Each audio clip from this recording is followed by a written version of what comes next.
Sanibonani bafethu, ake nginibingelele ngiphinde futhi nginamukele kule channel ehamba phambili kezwe mina kuveza ngithuthi ungakho malo bathi ilaspo namakomedi. Mhlawumbe uma uthi usemusha la ekhaya uphinde ngicela usubscribe, ungakhohlwa ukucomment nokulike kanjalo futhi nokushare okukhona okukhulu kunakho konke bafethu.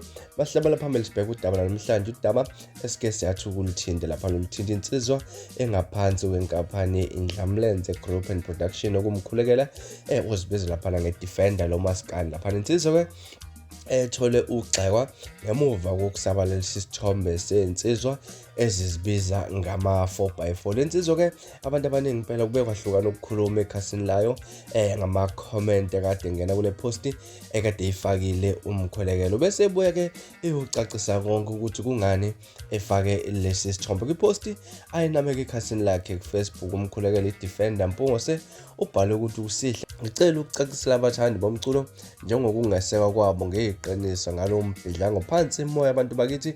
Izolo ngiphosta icover ngenhloso yokuhlonipha ubaba uThuzani somnandi la kanye nobaba uGadla Nxumalo okungamadoda engiwahloniphayo njengoba ke ngiwafice endimeni futhi siphilelana njengezingane zabazali abaye bangipha amasu ngalo mculo. Ngifisa ke ukuveza ukuthi labo abasebenzisa leyo ntuba njengepost yokubonda igama lami nabalandeli bomculo kanye nabakwethu lokho ngiyaziqhelanisa nakho kwabo, lokho akusokho okwethu. Ngiyafisa abathandi bomculo bekwazi ukuthi angikho empini zomculo laba bangifakayo bafisa ukufeza inhloso zabo egameni laba. Ngwili namuntu, angikalwi namuntu futhi ke bengithi angikazulwa namuntu. Ubhale kanjalo ke insizwa lapha nomkhulekelo ifaka nesithombe esivelayo lapha nesinobaba uGadla Nxumalo kanjalo nensizwa ubaba uThuzani umfoka somnandi lapha nececisa khona ke ukuthi akangene empini zabaculi bamaskandi kodwa nje beqhakambisa izinsizwa ahloniphayo emculweni endimeni emculo wamaskandi.